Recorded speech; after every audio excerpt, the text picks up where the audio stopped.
All right, welcome to class, everyone. Go ahead and grab your seats. Today's explainer is, well, it's going to completely upend everything you thought you knew about one of the most famous regions on Earth. I want you to literally erase that textbook image of the Amazon as this untouched, pristine wilderness. You know, the classic green hell where humans barely scrape by in tiny, isolated tribes. As archaeologists, we are currently living through an absolute golden age of discovery that is radically rewriting human history because we're finding that the Amazon wasn't empty at all. It was actually home to massive, highly engineered, ancient garden cities. For decades, this quote right here represented the absolute academic consensus. It's the classic pristine wilderness myth. The assumption was pretty simple and honestly kind of rigid. Scholars thought, okay, the Amazon has poor, nutrient-leached soils and a really harsh climate. So they argued it was an immutable environment that acted as a strict ceiling on human development. The belief was that it could only ever produce simple, small-scale, semi-nomadic societies. But as we're going to see today, the ancient Amazonians didn't just adapt to their environment. They actively and masterfully transformed it. All right, here is today's syllabus. We're going to shatter the pristine myth, explore galactic urbanism and massive causeways, define the Garden City model, and see how ancient indigenous memory offers some vital lessons for our modern climate crisis. Let's get into it. Section 1. Shattering the pristine Amazon myth, from wilderness to engineered landscape. Okay, let's dive into this incredibly cool technology. LiDAR is essentially a laser radar. We literally fly aircraft over the jungle, firing billions of laser pulses down through the leaves and branches. The pulses that actually make it to the ground bounce back, and that gives us a high-resolution 3D topographical map of the bare Earth. And what did we find beneath all those trees? Definitely not an untouched wilderness. We found anywhere from 10,000 to 24,000 hidden pre-Columbian earthworks. Mind-blowing, right? Take a look at this LiDAR scan from the Upano Valley down in Ecuador. Notice the razor-sharp geometric perfection here. You are looking at a vast, interconnected urban network of rectangular platforms, sunken plazas, and perfectly straight roads intersecting at exact right angles. This completely dismantles that old myth. This wasn't a sparse wilderness. This was a landscape deliberately sculpted by highly sophisticated civilizations dating back 2,500 years. Moving on to Section 2. Pyramids and Galactic Urbanism, Scaling the Amazonian Metropolis. 21 meters. I really want that number to sink in for a second. That is the height of the pre-Hispanic conical pyramids we're finding hidden under the canopy in the Bolivian Amazon. Just to put that into perspective, that's the equivalent of a modern 7-story building constructed entirely out of earth, rising straight out of the tropical floodplain. No stone, just engineered dirt. Incredible. I want you to take notes on this because the civic ceremonial architecture of the Quezada culture is just staggering. Picture these massive, tiered, stepped platforms rising out of the earth, covering up to 22 hectares. That's huge. On top of these wide bases sat U-shaped civic structures and those towering 21-meter conical pyramids we just talked about, forming this striking skyline sculpted entirely from soil. And they surrounded these megasites with strictly ranked concentric polygonal banks. This was a highly organized, heavily populated, 4-tiered settlement system. Now, let's compare this to modern urban planning. Back in 1902, the British planner Ebenezer Howard proposed the Garden City, a centralized town linked to satellite communities by roads and surrounded by green belts. At the time, it was considered totally revolutionary. But centuries earlier, the Xingu people of the Amazon had already perfected a far more complex version of this, which we call galactic urbanism. They built these exemplary central ceremonial plazas with satellite settlements literally orbiting them, all precisely connected by a grid of major roads and seamlessly integrated right into nature. Now, what's really interesting here is this massive pre-Columbian ring ditch or geoglyph. While some walled centers were for sure defensive, a lot of these perfectly circular, octagonal, or D-shaped earthworks functioned as vast ceremonial plazas. They were the civic hearts of these galactic clusters. This is where public rituals and daily social life were anchored. And these plazas weren't just empty spaces either.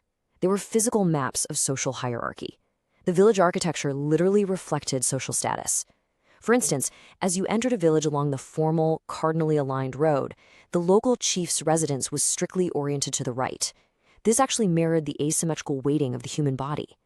So space was heavily cued to specific key persons, mapping both the cosmos and the social order right onto the dirt itself. All right, Section 3. Engineering causeways and waterways, moving earth and water. To sustain these sprawling galactic cities, ancient Amazonians had to be master hydraulic and civil engineers. They orchestrated coordinated labor on a massive scale. Remember, no modern machinery. First, they manually excavated enormous borrow pits to create artificial water reservoirs and massive fish farms. Second, they repurposed all that excavated earth, packing it down tightly to build raised, perfectly straight causeways stretching up to 10 kilometers. These connected their urban centers right across the flooded plains. And third, which is absolutely crucial, they chemically engineered the soil itself. They created terra preta, or Amazonian dark earth, enriching the poor native soils with charcoal, organic waste, and bone. I want you to look really closely at this ground-level view. To the untrained eye, or maybe a casual hiker, this just looks like a natural rolling hill or maybe a random gully in the forest. But as archaeologists, we know this is a highly engineered, human-made embankment and ditch system. The ancient Amazonians literally sculpted the topography of the basin over thousands of years to manage water and connect their sites with those massive polygonal banks. This brings us to Section 4, the Garden City Model, integrating agriculture and urban life. And this brilliantly illustrates the diversity of this model across the Amazon. Unlike the densely packed paved-over stone metropolises of places like Mesopotamia, Amazonian urbanism was low density. Down in Bolivia, the Casarabe practiced agrarian urbanism with massive mound complexes and canals. In Ecuador, the Upano built garden urbanism on orthogonal grids. And over in Brazil, the Xingu built galactic urbanism based on agroforestry and fish farming. Despite the regional differences, they all shared a common theme. They avoided high-density, paved centers in favor of sprawling, highly connected green networks. Looking at these aerial shots, you can see how they created a continuous village-scape. There were no empty buffer zones. Intensive wetland agriculture, drained fields, and managed orchards were placed right alongside the residential platforms and ring ditches. It's like a giant puzzle perfectly pieced together. They lived inside their farms, and their farms were inside the forest. Moving on to Section 5, Indigenous Memory and Living History, Ancestral Blueprints. Now, we're transitioning from studying ancient dirt and lasers to living history. Take a look at this modern Kwikoro house in the Xingu region. Contemporary indigenous knowledge is an absolutely vital tool for us archaeologists to interpret the ancient record. The exact spatial layout, the orientation to the sun, the social geometry of the plaza that we dig up from 1,000 years ago, it's actively preserved and lived in by the indigenous descendants today. The continuity between ancestral social organization and modern indigenous identity is just profound. These people didn't vanish into thin air. Their populations were tragically decimated by European diseases and colonization, which is what allowed the forest to reclaim the cities. But the survivors preserve the exact blueprints of their ancestral settlements in their oral histories and their contemporary village layouts. The memory of these complex civilizations is still very much alive. Finally, Section 6, Ancient Lessons for Modern Climate, Building Resilience. Let's bring this lecture into the present day, because this isn't just trivia about the past. The ecological legacy of these ancient pre-Hispanic earthworks is actively keeping our planet alive right now. Researchers estimate that at least 12% of the Amazon forest is anthropogenic, meaning it was literally planted and managed by humans. That incredibly fertile terra preta soil they engineered, it still acts as a massive lasting carbon sink today. And their past forest and wetland management actually created a landscape with higher tropical biodiversity than the completely wild forest. They didn't just survive the jungle, they enriched it. So the crucial point is this: the Amazonian Garden City model is a proven, multi-millennial success story. Ancient land management offers incredible lessons from modern climate resilience. Contrast their sustainable mix of agroforestry, aquaculture, and nutrient recycling with modern agribusiness, which clears millions of acres for fragile, destructive monocultures like soy and cattle.